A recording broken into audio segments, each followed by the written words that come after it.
Good evening, everyone. Everyone can hear me okay? I think it's good, yes? Excellent. Well, welcome to the annual Wesson Lecture. I want to thank you all for coming out on an evening in which there's some competing programming that we couldn't avoid, the local interest of the Giants game, so I want to thank you especially for coming out in the midst of it and prizing ideas over sport.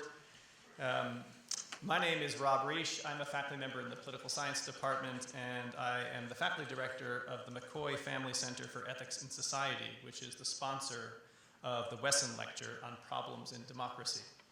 The lecture this year is being co-sponsored by a number of different organizations on campus: the Freeman Spogli Institute, the Digital Civil Society Lab, which is housed at the Stanford Center on Philanthropy and Civil Society, and by the Hoover Institution. It's an especially welcome thing to collaborate with the Hoover Institution on this year's lecture. For the endower of the lecture series, Robert Wesson was himself a longtime Hoover Fellow.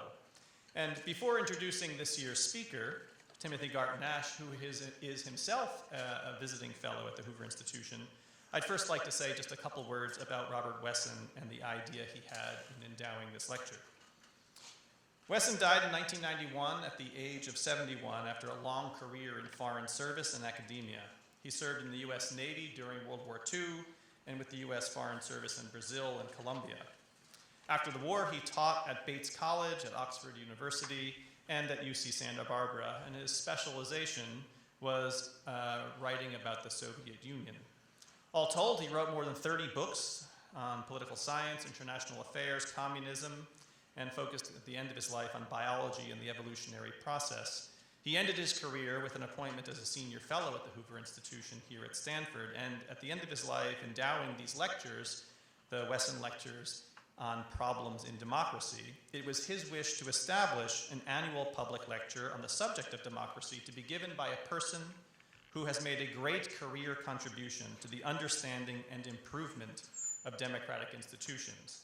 Wesson's wish was that the lectures would touch on issues not only theoretical, but also practical.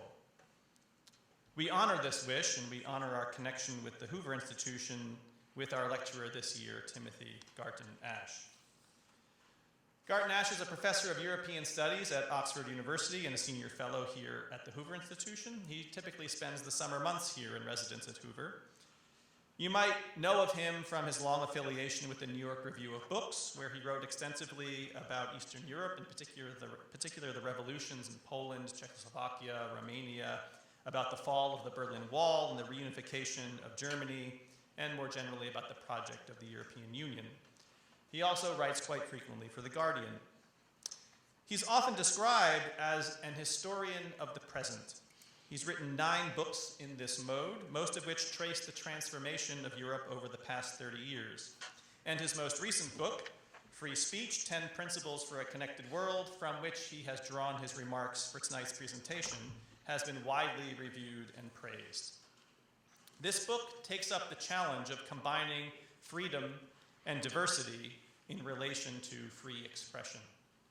To confront this challenge, Ash created a 13-language website, freespeechdebate.com. I believe you have a view of it right here, to propose various tenets of free expression in places where it's hindered. The accumulation of Ash's expertise and efforts regarding free speech have led Time magazine to describe him as one of the world's 100 most influential people. In Time's words, quote, "Shelves are where most works of history spend their lives, but the kind of history Garton Ash writes is more likely to lie on the desks of the world's decision makers," unquote. I would add to this that the challenge of free speech is made still greater in an age of digital platforms that host free speech, platforms that are decidedly not the usual space of the public square. Twitter and Facebook and Google and Snapchat and most media corporations are privately owned for the most part. They set the terms of permissible speech. And because of disclosures from people like Snowden, we know that much, if not all, of our speech and association online is closely monitored by, or at least capable of being closely monitored by, government. What is the fate of free speech in a connected and digitally mediated age? As Garton Ash writes in his book, governments are the dogs, companies are the cats, and we users are the mice. Before turning the floor over to Timothy, let me add a few things about the format for this evening. After his presentation, we'll open the floor for some questions. We have microphones on either side of the aisle. Please come to the microphone to ask a question. And immediately following this event, Timothy will be outside the auditorium here, available to sign books or copies of free speech. I want also to mention, for those of you interested, that tomorrow at noon there will be a 2-hour discussion seminar of the book and the presentation tonight. That will take place in the Rubin Hills Conference Room in Encina Hall on the 2nd floor. All that information, the details are at the Ethics and Society website. We have 2 especially distinguished commentators who will kick off that discussion. My former colleague here at Stanford, Joshua Cohen, now at Apple University and at Berkeley, and Jennifer Granick, who is a part of the Center for Internet and Society here in the Stanford Law School. Would you now please join me in welcoming Timothy Garton Ash?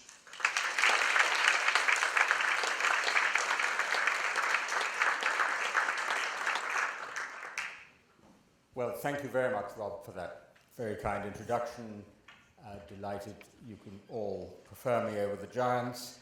And I want to start with really a big thank you, because to many friends and colleagues here, to Hoover, to FSI, to colleagues across the university, because this book has benefited just enormously from the opportunity I have to be here, and to be here at the heart of Silicon Valley, by the way, which cannot be said of Oxford,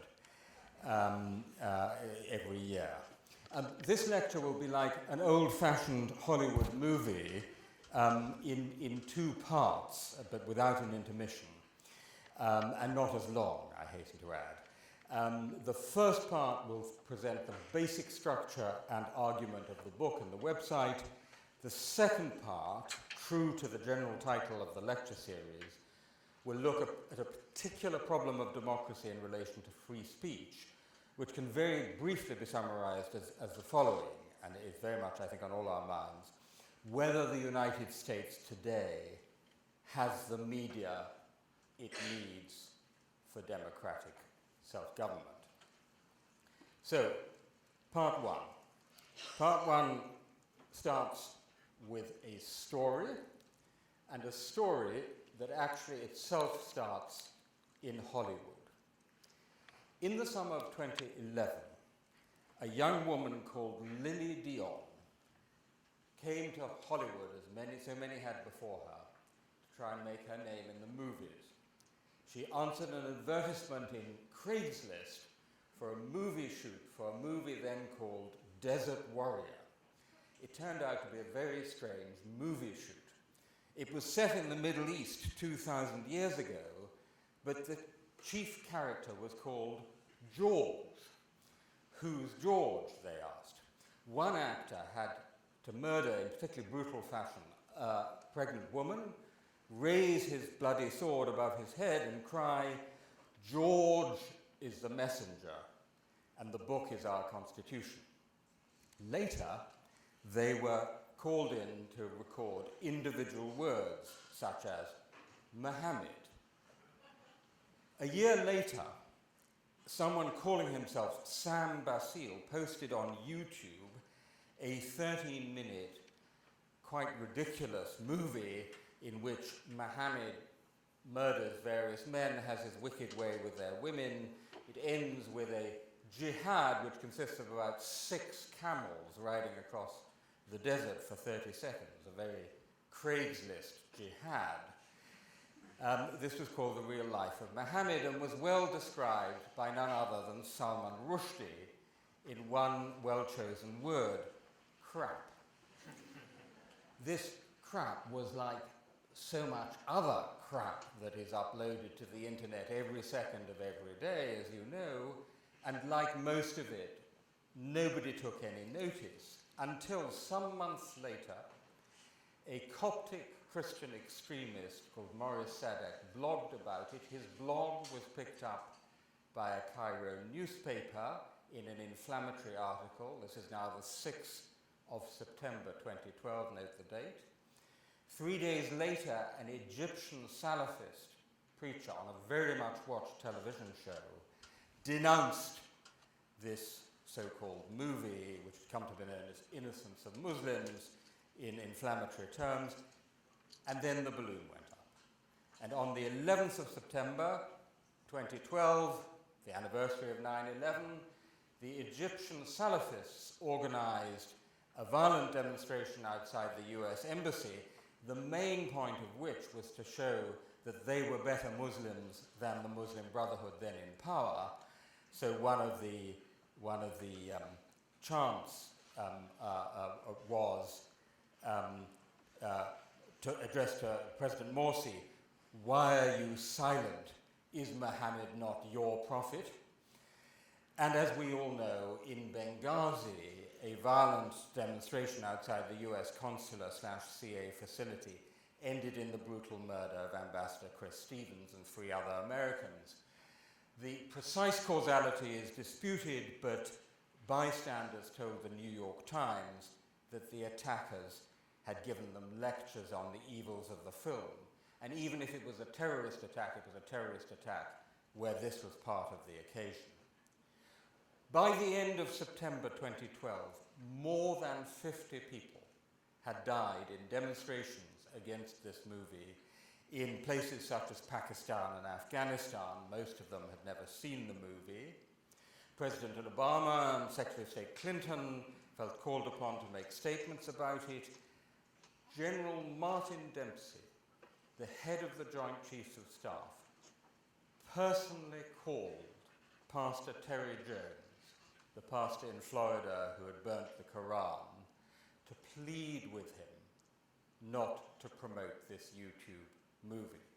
Such, ladies and gentlemen, are the asymmetries in a connected world. The pen may not be mightier than the sword, but a YouTube video can be as mighty as the Fifth Fleet. Meanwhile, the White House, as a White House spokesman put it, reached out to Google. I love that wording, reached out to Google, to ask them to review whether the movie, the video, conformed with the community standards on YouTube. The headquarters of the public superpower on the West Coast reaches out to the headquarters of the private superpower on the East Coast, on the West Coast, to ask if it could kindly review and see if it conforms with their standards. Google said, "We've already looked, we're not going to take it down." But meanwhile, Google, the private superpower, were getting requests from all over the world. They complied with many of them in many countries where they had what they considered a legally valid request. Some places they didn't comply, like Pakistan, it was blocked anyway. Google unilaterally decided to take the movie down in Egypt and Libya, even though they did not have a legally valid request. The UN General Assembly was, of course, happening at this time, as it does every year in September. Many of the heads of state addressed this YouTube video, including President Obama. The Pakistani president protested against, I quote, acts of incitement of hate against the faith of billions of Muslims, note the plural, and called upon, I quote, the international community to, I quote, criminalize such acts that destroy the peace of the world and endanger world security by misusing freedom of expression. What the Pakistani president meant by that was more clearly spelled out by the Pakistani railways minister. Why exactly the railways minister, I'm not sure, who personally offered a $100,000 reward to, I quote, whoever kills the makers of the video, right? Sam Basile had meanwhile been exposed as a California-based Egyptian Coptic Christian who was out on parole after doing time for bank and credit card fraud. But presumably the makers of the film also included the actors and the producer. Interviewed by the BBC, this Pakistani railways minister said, it's very, very simple. My demands are quite modest. I will lift the death sentence if I quote, America and the Western world have some laws that our prophet, peace be upon him, is not disgraced. All you need to do is for America and Europe to introduce Pakistani-style blasphemy laws, including particularly protecting the Prophet Muhammad, and that will all be fine, and I'll lift the death sentence. Very good of him. Incidentally, this man, who, as I said, was a moderate in Pakistani politics, which maybe tells you something about Pakistani politics, had a death threat on his head from the Taliban. However, after he had made this noble act in defense of the Prophet Muhammad, the Taliban lifted the death threat on him. So all you need to do to get the Taliban to lift a death threat on you is to make a death threat to somebody else. All of this global turmoil had happened because of one sleazy little video posted on YouTube by a convicted fraudster in South California. Welcome to the connected world of my title. The connected world is one in which we are all tendentially becoming neighbors with everyone else as a result of two developments, the internet and mass migration. The internet is obvious. Half of humankind is now connected by fixed internet or smartphone. The figure is going up and up very rapidly. But don't forget about the other half, the mass migration, which means that in cities like New York or London, you have people from everywhere, from every culture, faith, and country. And it's a combination of these two phenomena that make the free speech issues of our time so explosive. If you think of Innocence of Muslims or Charlie Hebdo, you have this combination of the physical and the virtual, the local and the global. The videos posted in South California, people die in Pakistan. The fatwa is issued from Raqqa, someone dies in Paris. These free speech cases, when they happen, and of course it's 1 in 100,000 pieces of content, very rapidly move towards violence, but it's important to note that the violence is very rarely spontaneous. There is almost always a local politics that lead to it, as for example, in the example of Cairo. And crucially, as Rob mentioned in his introduction, the key players are very often not the governments, but what I call the private superpowers, the Google in this case, the Facebook, the Twitter, the Amazon, the Apple, what the French call les GAFA. US and Israeli flags were being burned in front of US embassies, but all the decisions were actually being made by Google, not the US government. This transformed world also transforms the way in which we have to think about free speech. So traditionally, we thought about free speech mainly in the frontiers of an individual state. And the rule of thumb was, when in Rome, do as the Romans do. In the US, you have the First Amendment. In England, you have common law. In Germany, German law. In China, and so on. This no longer works in the same way in a connected world.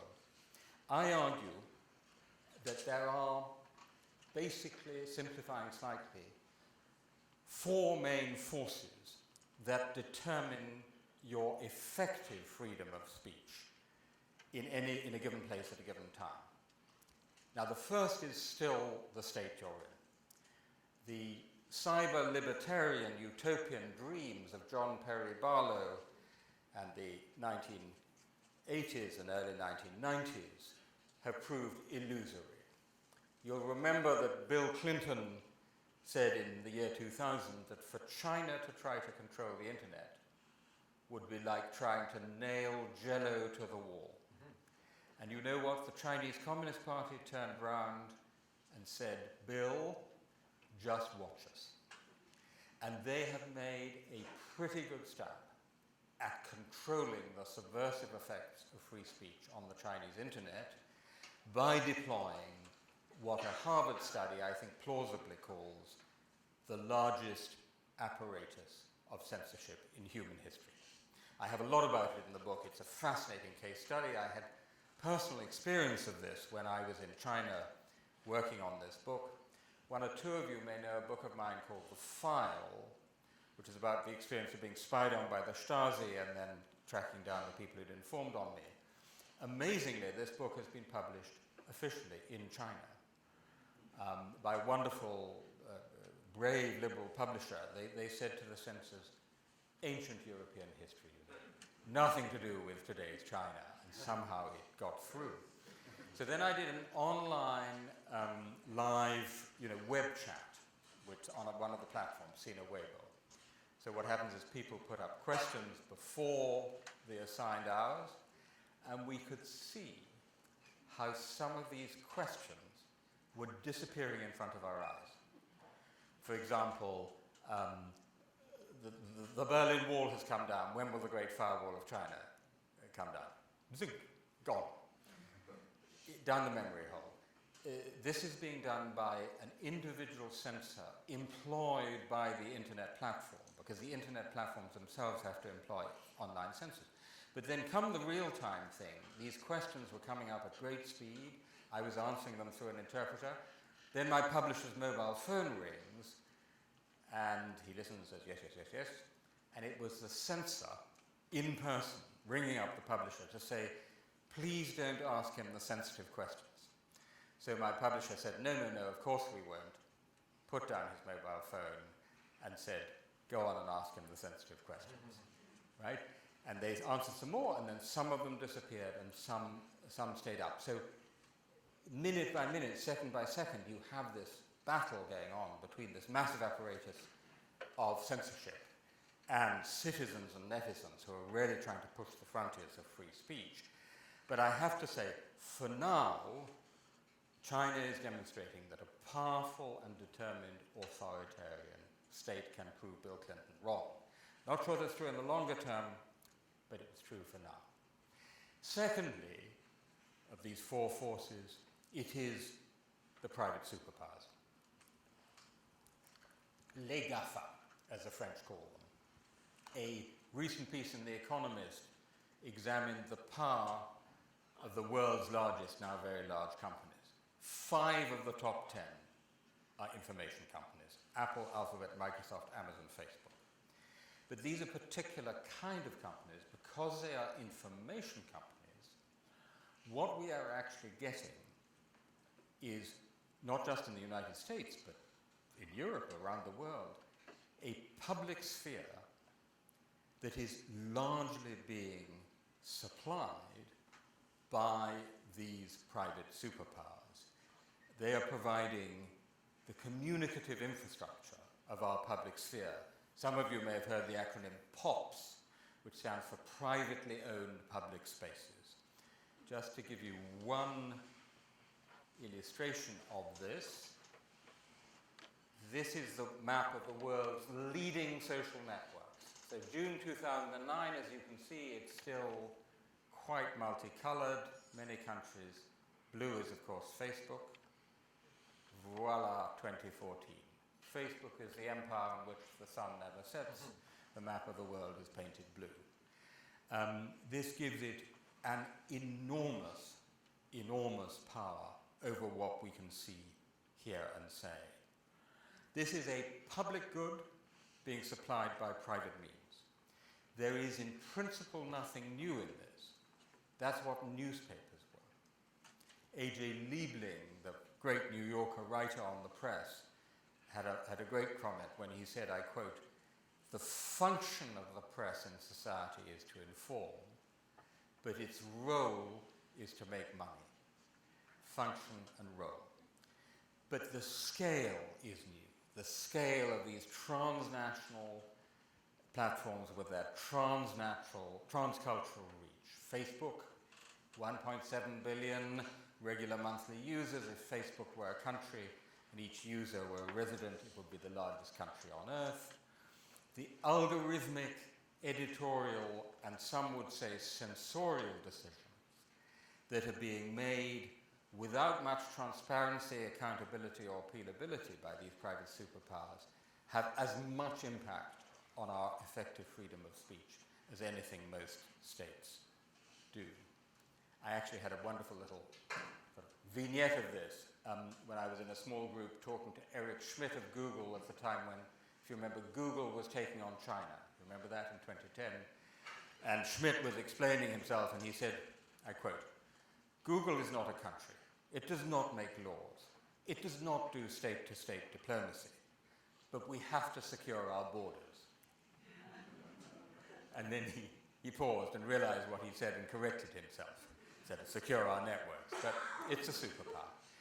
Thirdly, a very significant force, international organizations, networks, and agreements. For example, the EU, which regulates the largest and richest multinational single market in the world, 500 million very rich consumers. Why has Google now taken down over 500,000 links on its search engines across the whole of Europe in pursuance of a European Court of Justice ruling on the right to be forgotten? Internet governance is another great example where it's a struggle over the international organizations and networks. And finally, last but not least, among these four forces, networked citizens. One of the main points of my book is that networked citizens, if they network their power, can have a major impact on all these other actors. Edward Snowden would be a good example of that, obviously in cooperation with other actors. The way in which the two bills going through the US Congress, the Stop Online Piracy Act and the Protect Intellectual Property Acts, the ugly sisters SOPA and PIPA, were defeated significantly by a networked citizen mobilization is another example. Okay, so how do I go then from that description given you in telegraphic outline of the connected world and the major forces in it to the idea of 10 principles? Why take this forward in the form of very simple principles? Why go to what academics call the normative level? 3 reasons, very briefly. First of all, because I'm a liberal, a John Stuart Mill liberal. And a John Stuart Mill liberal wants as little as possible to be constrained externally by force or by law, and as much as possible to be done by norms in civil society, by self-restraint. The leitmotif of my book is the ideal of what I call robust civility. That's the gamble of liberal democracy. Less by external restraint, more by self-restraint. Secondly, if I'm right about the 4 forces, then it makes very little sense to concentrate the argument mainly on terms out of one legal and constitutional tradition, like, for example, the First Amendment tradition, because that's only really going to the state and one state.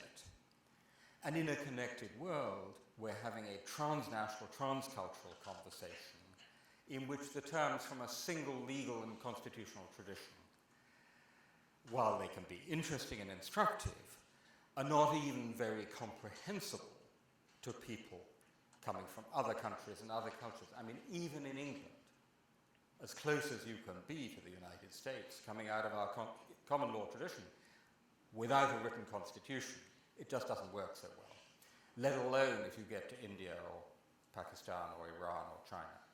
Okay, so that's why this whole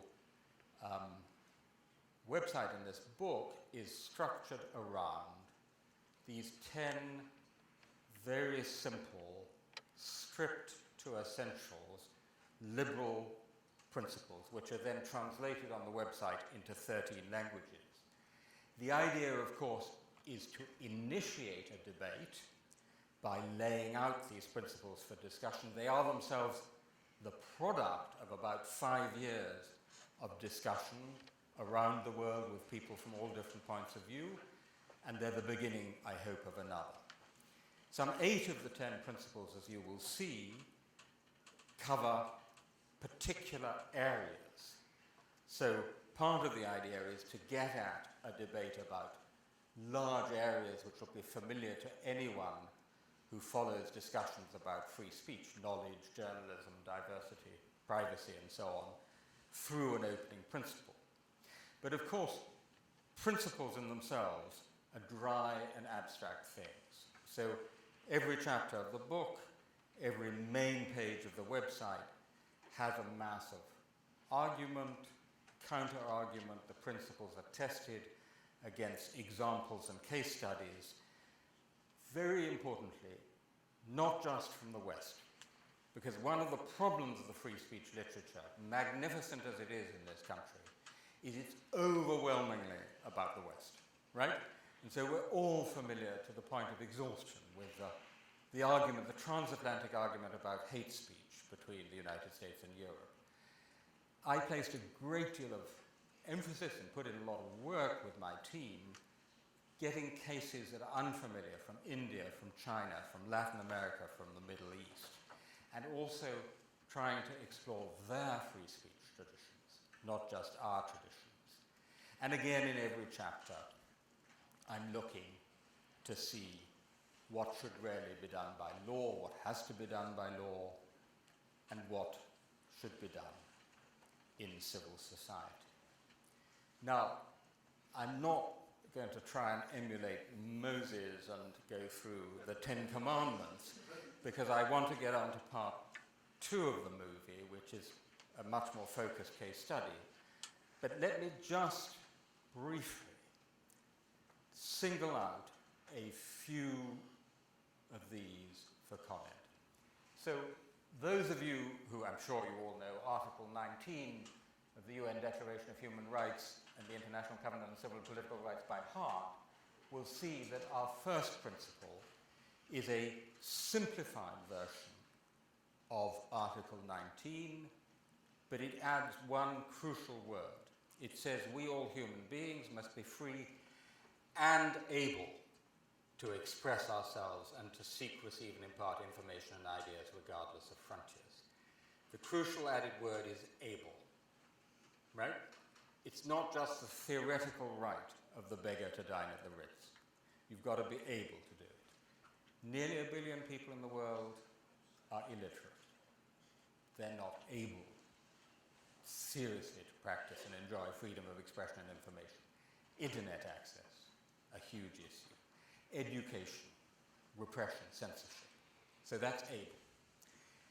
In the course of working on this project, our second principle on violence came shooting up from way down at the bottom of the list to number 2, also the second most important.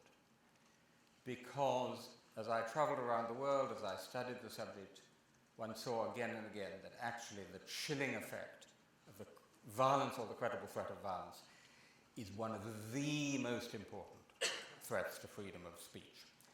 And there's something important about the wording here, which is we neither make threats of violence nor accept violent intimidation, right? So it's not just we don't have incitement to violence, which is in the law of every liberal democracy you can think of. It's we don't accept violent intimidation. It's 2 sides of the same coin. Because in my view, we saw this again and again in Europe with the murder of Theo van Gogh, with Charlie Hebdo, with the Italian mafia threatening the Italian journalist Roberto Saviano. We have what I have called, by analogy with the well-known term, the Hecklers Veto, the assassin's veto.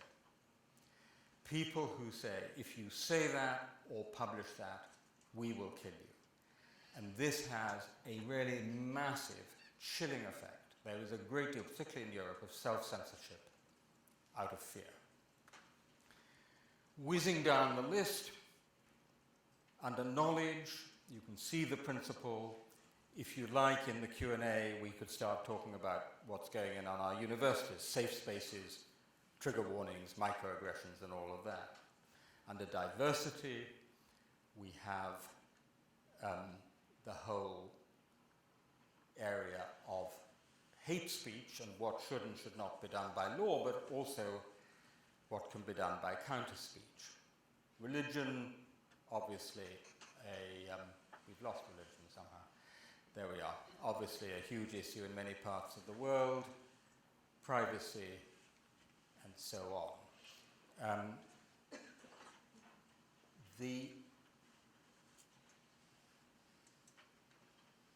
lost something here. I'm going to go flicking around till I find it. Okay, I've lost it for good. Never mind. The last principle is not about a subject area. It's called courage, and it says we decide for ourselves and face the consequences. Pericles, well known to the founding fathers and then again quoted by Louis Brandeis, said that the secret of happiness is liberty and the secret of liberty is courage.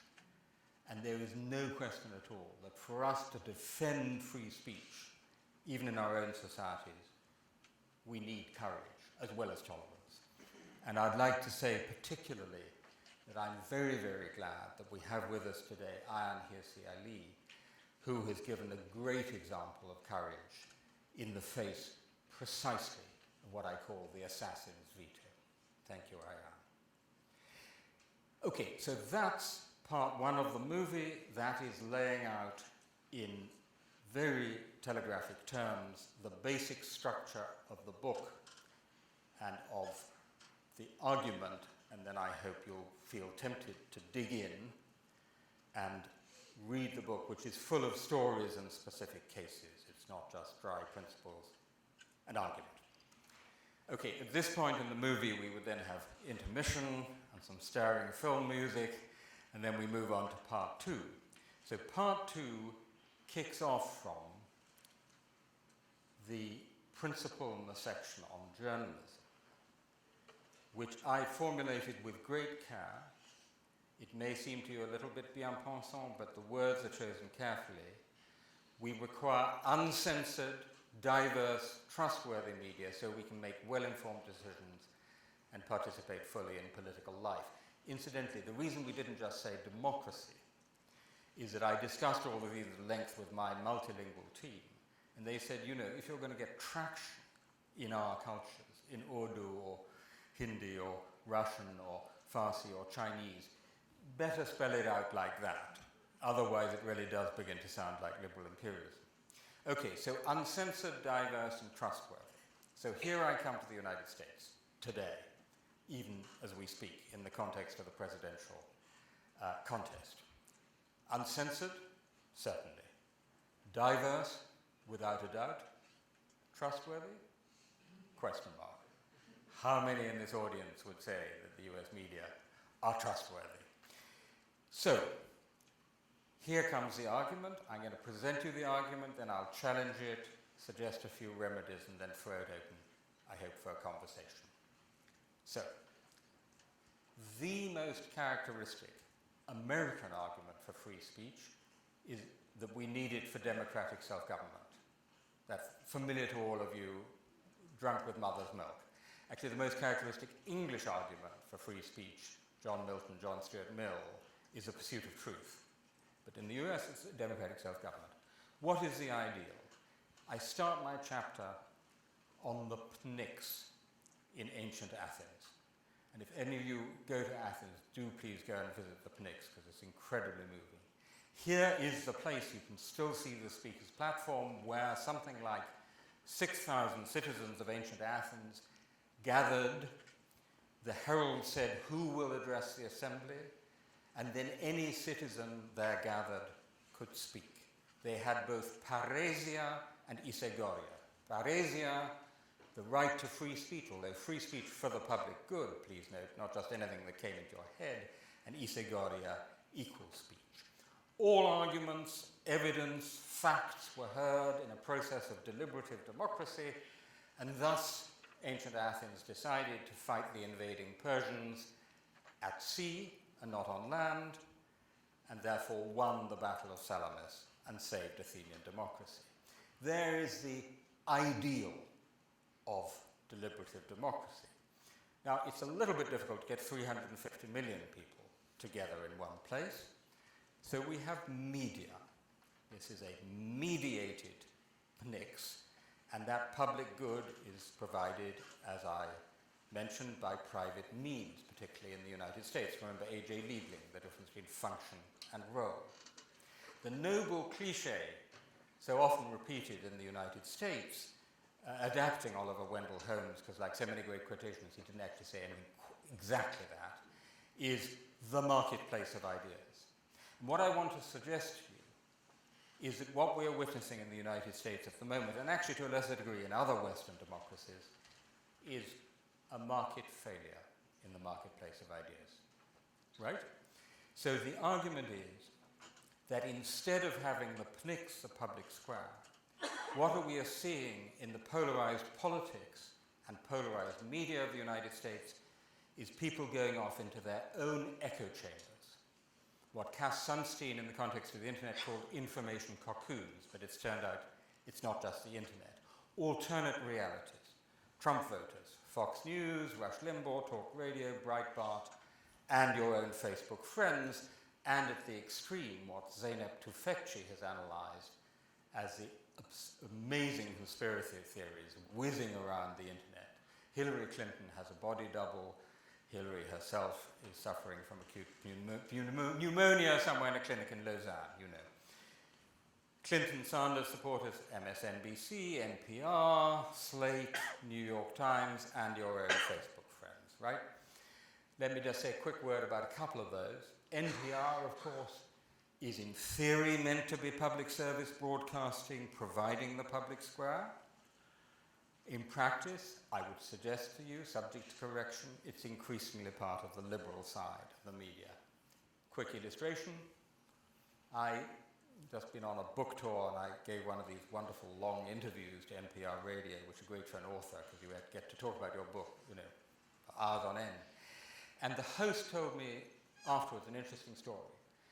When this was NPR Chicago, when they first called Ronald Reagan a war criminal on air, they had 15 calls in protest, all of them protesting. When they first called George W. Bush a war criminal, they had 3 telephone calls, all of them in support.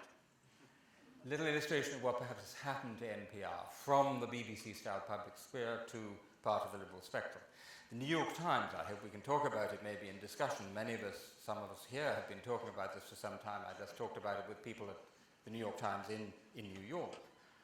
Something very interesting has happened with the Times in the last few months. It's not only that its editorials and its op-eds have become, quite rightly in my view, vehemently anti-Trump. It's that the actual news coverage has itself shifted to using constructions, adjectives, adverbs, a selection, a certain narrative, which I think it's fair to say, and people at the New York Times acknowledge this, you would not have seen a year ago when the New York Times had very, very rigorous criteria of impartiality and self-restraint. Now, I think one can well argue that that's a good thing. You can very well argue that you need to do everything you can to stop Trump. A friend of mine, Italian friend of mine, said it's like La Repubblica when they saw Berlusconi coming up to be prime minister.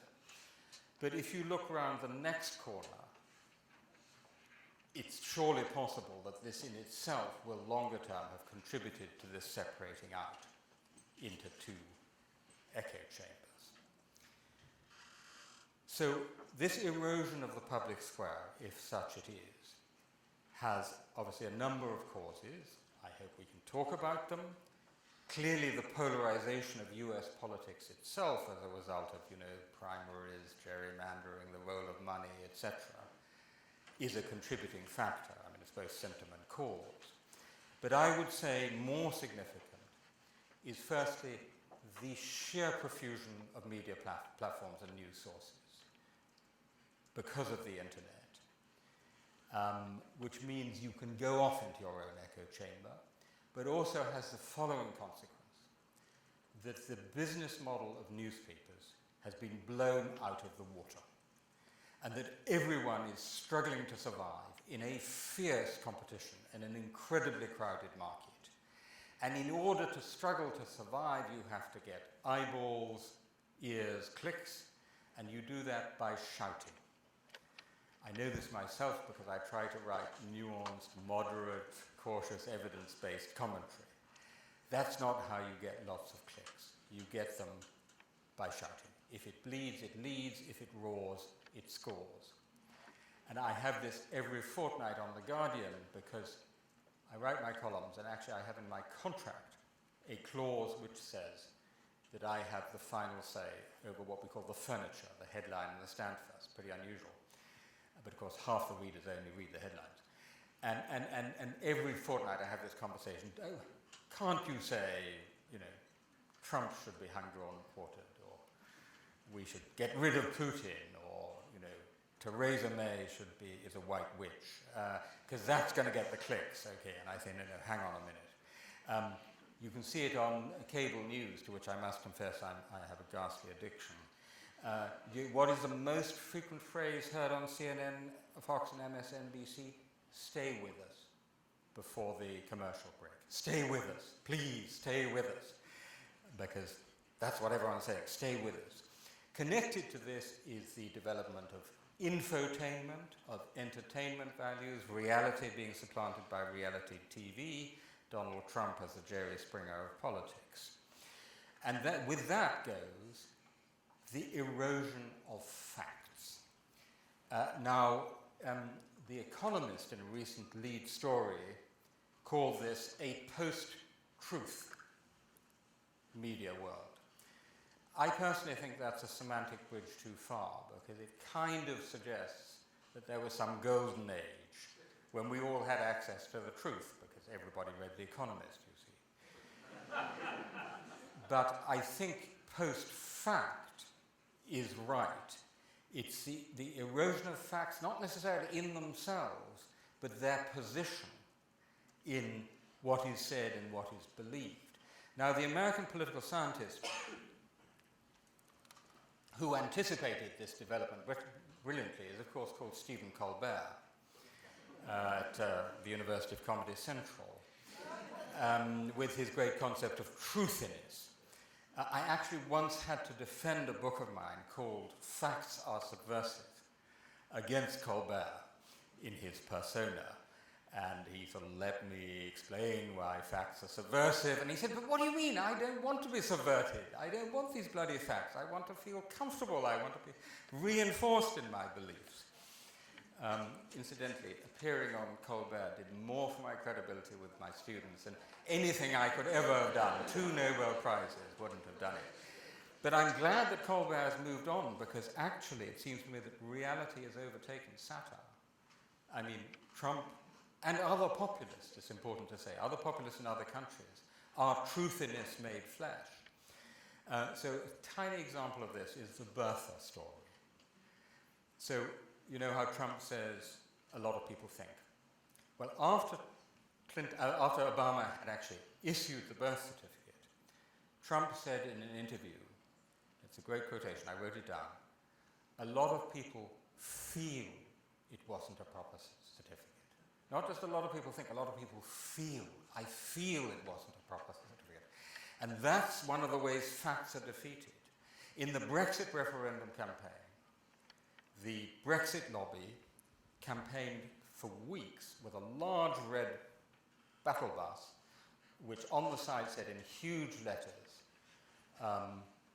we pay £350 million a week to the EU. This was simply untrue. It was a lie. It was literally a big lie. It was about 5 meters tall. But they went on repeating it. They didn't withdraw it, and a lot of people believed it. In Poland, another great example of populism.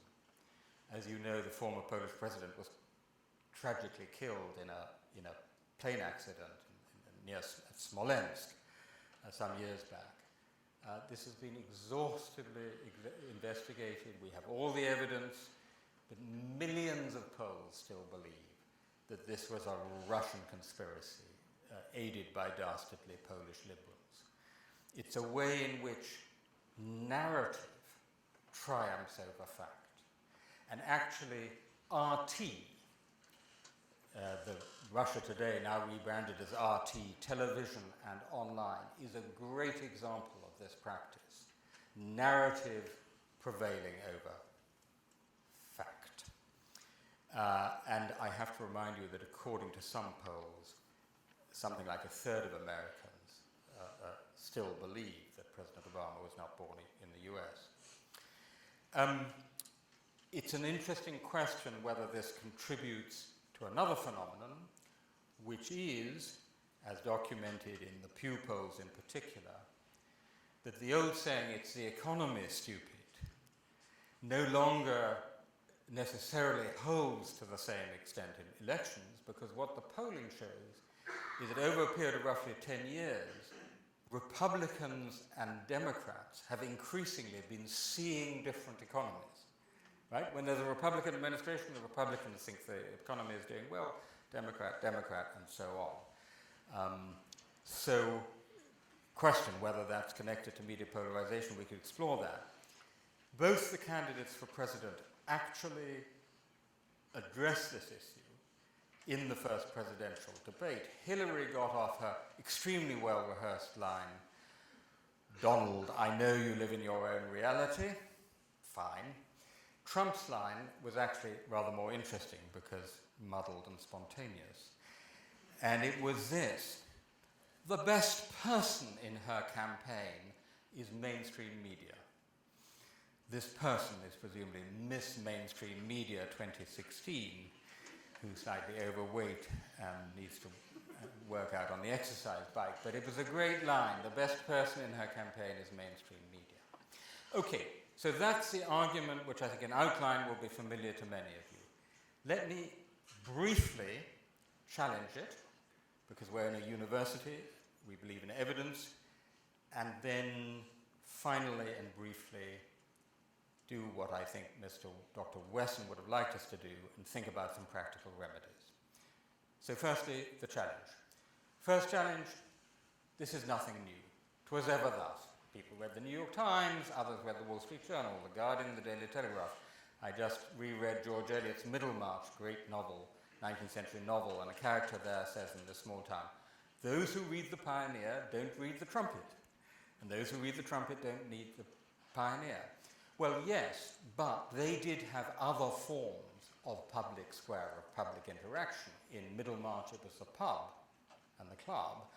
What is more, the sheer scale, intensity, and repetition of partisan lies is one in which a difference of quantity becomes a difference of quality. So historians of propaganda have shown that sheer repetition makes a difference. And in these very intense 24/7 media environments, you have this sheer burden of repetition. Some people question whether the echo chamber effect is as strong as is popularly suggested. There's a technical term for this, which is homophily, which is people trying to find, liking, seeking out the views that reinforce their own.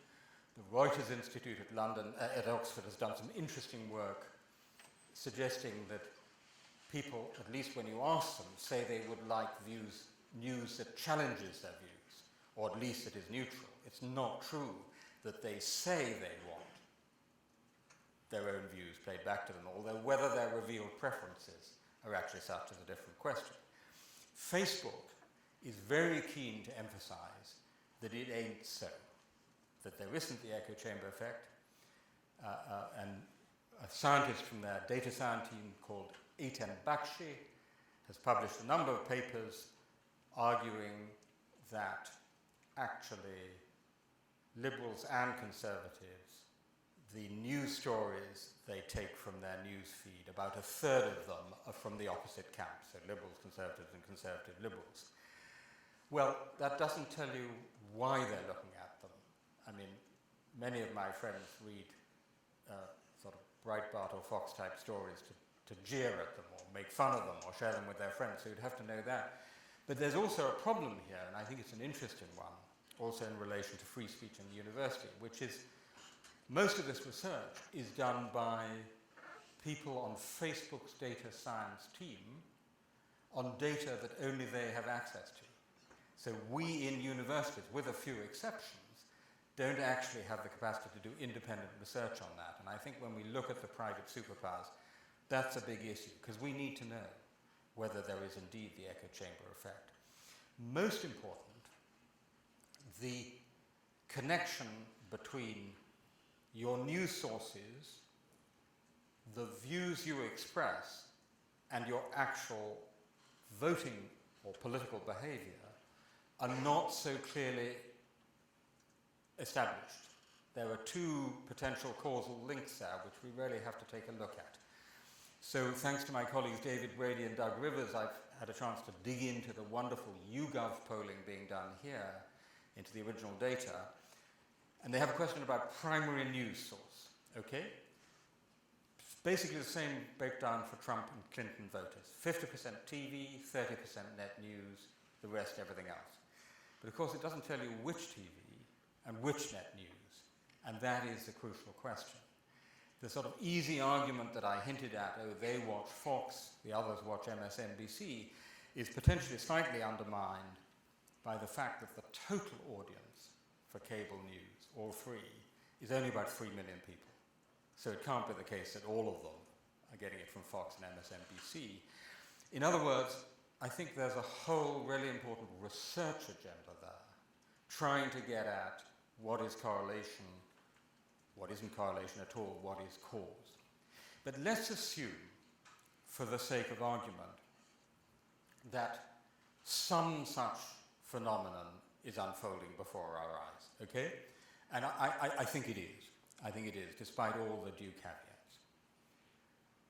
In the spirit of Robert Wesson, what's to be done about it? Again, I'm going to go through a few points fairly quickly and then hope we can open it up in discussion. And I say from the outset, I don't have a good comprehensive answer. I don't think any of us do, but here are a few thoughts or suggestions. Okay, so first of all, a European or Canadian looking at a market failure in the marketplace of ideas would immediately say, what about regulation? I mean, you know, most of our liberal democracies in Europe and Canada, at least broadcasting is regulated, and I don't think they're all that much worse liberal democracies for that. You had in this country the fairness doctrine on broadcasting until 1987, when it was abolished by Reagan's head of the FCC, who memorably said that a TV is just, I quote, a toaster with pictures. I think that, you know, in theory, there's a case to be made for regulation, but frankly, I assume we'd all agree, in practice, it's pretty much of a non-starter. And actually, I also think that the realities, the fast-moving realities of both converged and fragmented media make it more different. I mean, when the BBC is coming to you on every possible platform, online, radio, TV, international, national, social media, what's this business about just regulating it in the broadcasting space? So I don't think regulation is going to get us far. Second thing a European and Canadian would say is, what about public service broadcasting? Public service broadcasting is there to provide the public good of the public square, carefully giving space to all voices, as the BBC does, with editorial standards of robust civility. Just to give you the figures, the US spends about $3 a head on public service broadcasting. Britain spends $80 a head, roughly, in round figures. It seems to me a great idea, but whether in the real politics of the United States today it would get anywhere, I can't actually see Congress supporting a vast expansion of NPR and PBS. Fact-checking. If the fact is under threat, let's have more fact-checking. So one of the really positive developments, in my view, of just this election campaign is the prominence in journalism given to fact-checking. The fact that it's now become absolute de rigueur, that the debates are fact-checked in real time. The VP debate yesterday was, and I must say Donald Trump has been a great gift to fact-checking. But again, I say, even with the fact-checking, even with the BBC, in the Brexit referendum, the narrative won out over facts. So I'm not sure that's good enough in itself. Next point. George Orwell's analysis of political language. We need that more than ever. He applied it to totalitarian regimes, but it should be applied just as much to the language of our own politics. Also in satire, how much I miss Jon Stewart on The Daily Show. And remember that Orwell was also a Swiftian satirist, and satire is a useful part of this. Next point, aggregation and curation sites. I think these have a great future if we're thinking very practically. Real Clear Politics, Real Clear World, the browser. Because even if you have a fragmented media landscape with multiple partialities, these are the places where these views are brought together. I can read 20 papers on Real Clear Politics or Real Clear World. So if I want it, and the Reuters Institute research suggests a lot of people do want it, these are places that I can get it. Next point, very practical here, foundation funding for serious news coverage, especially foreign news and investigative reporting. So what's happening to the business model means that people will pay to learn about Kim Kardashian. They'll pay for celebrity news, sport news, financial news, you name it, but they won't pay for serious general news, investigative reporting, foreign news, which are very expensive. So on The Guardian, we have the great motto of the founding editor, C.P. Scott, comment is free, but facts are sacred. But we now have adapted this to say comment is free, but facts are expensive. And they are. And actually, I think that the foundation model, which is entirely compatible with liberal constitutional norms in the United States and with the First Amendment, is something, I mean, we're already doing it, but we should expand it tenfold, because that's a great way to address the market failure, the marketplace of ideas. Last but not least, I think we have to go at the issue of the private superpowers, because so many, many people in this audience are getting their news increasingly from Facebook newsfeed. As I said, the algorithms, the community standards, the editorial choices with very little transparency, accountability, or appealability, certainly less than any public authorities. And I actually think this is a great area for Stanford in particular, being at the heart of the Silicon Valley, to take forward, because I actually don't think megaphone diplomacy and grandstanding with the private superpowers will get you very far, because they'll naturally be very defensive. And they're reluctant to admit they have some sort of public and editorial responsibilities. But I think a private conversation, a kind of workshop kind of brainstorming kind of conversation, taking that forward could be very rewarding. And there are people at high levels in these companies who do recognize their public responsibility. So those are a few practical suggestions, not adequate, perhaps we can follow them up in discussion.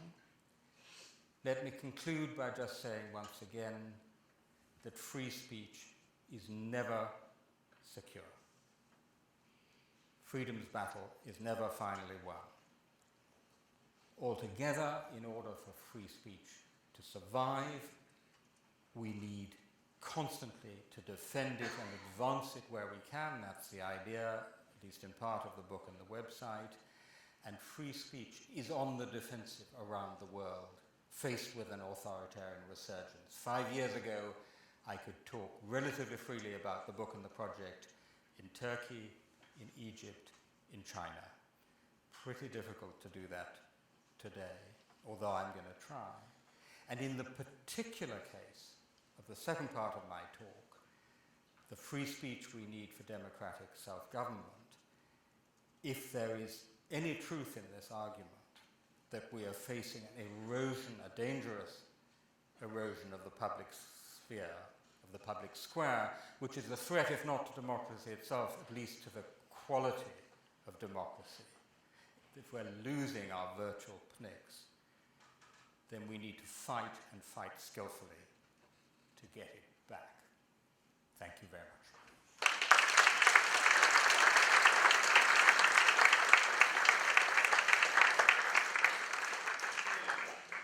There are microphones on either side of the auditorium.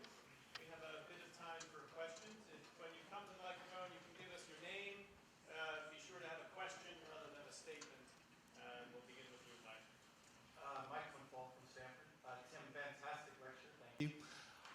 In your list of suggestions, you didn't mention universities.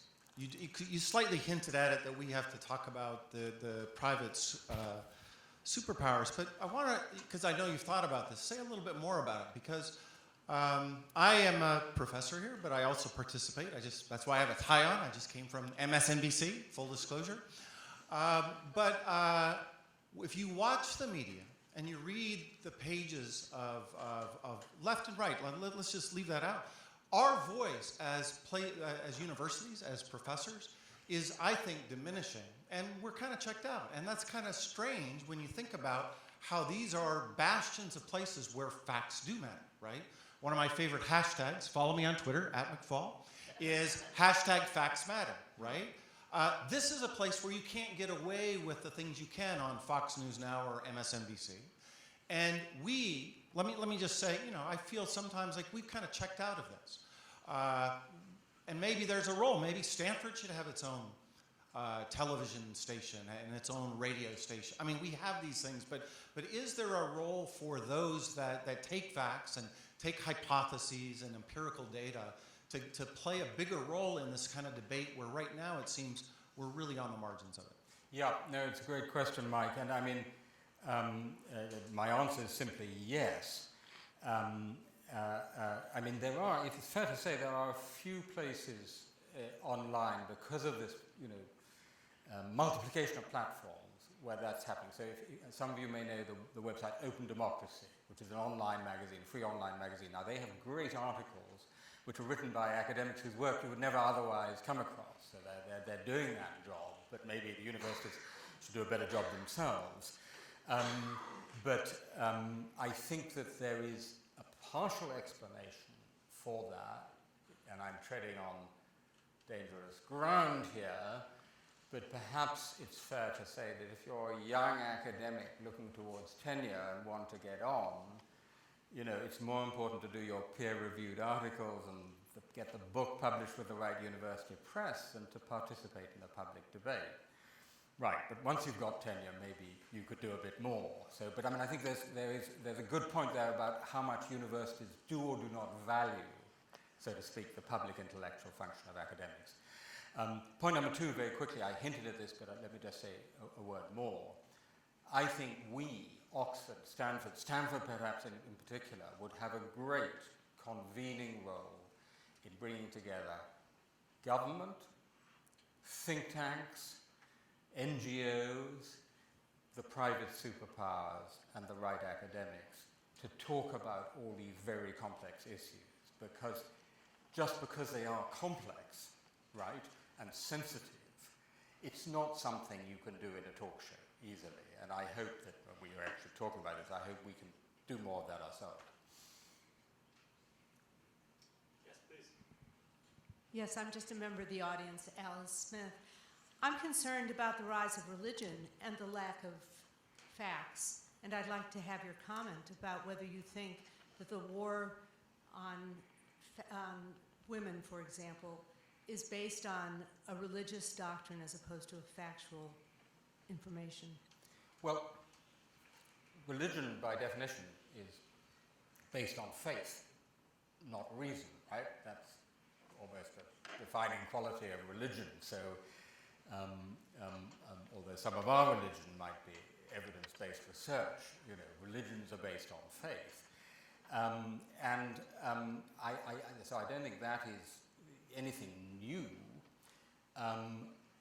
What I think is new, or not so much new as a particular problem in a connected world, is the way in which the assassin's veto, exercised in the name of religion, has such a chilling effect.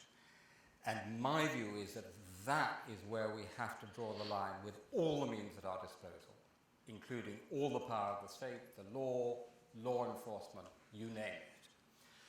But what is very loosely called hate speech, which is a vast, baggy, capacious quality, and there is so much of it on the internet, including very much around religion, should be commented in civil society, on the platforms themselves, by counter-speech, by editorial standards, by robust civility. But it should not be the job of the state or the law to take on that vast and expansive task.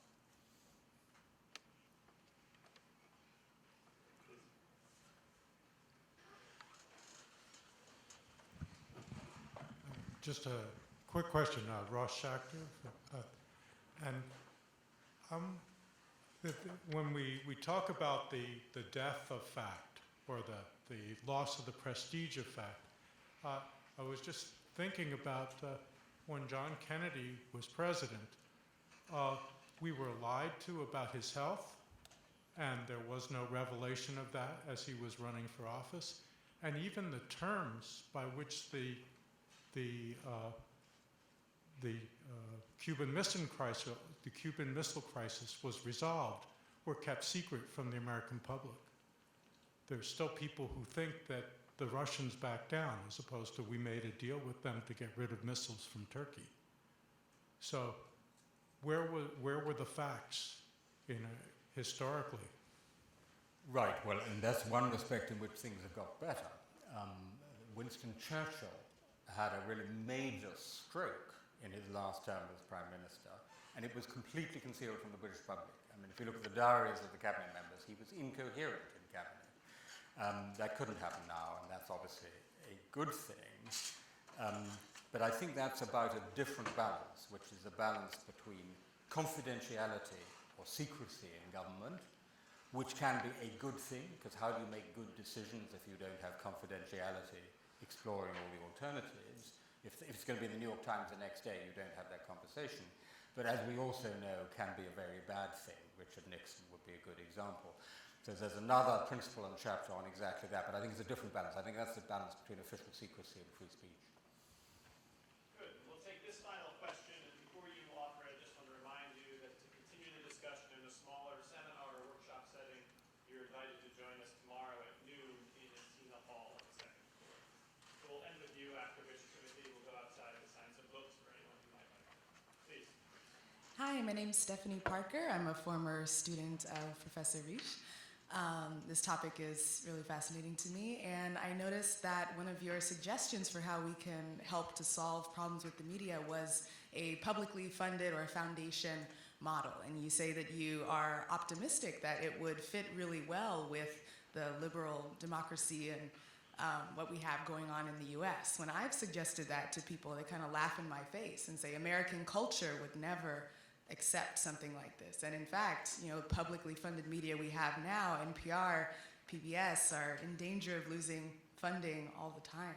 So what are concrete steps we can take to get to that ideal of a more publicly funded media in the United States? Well, I think you may be slightly perhaps confusing two things. The public service broadcasting, which is publicly funded, although not necessarily state funded.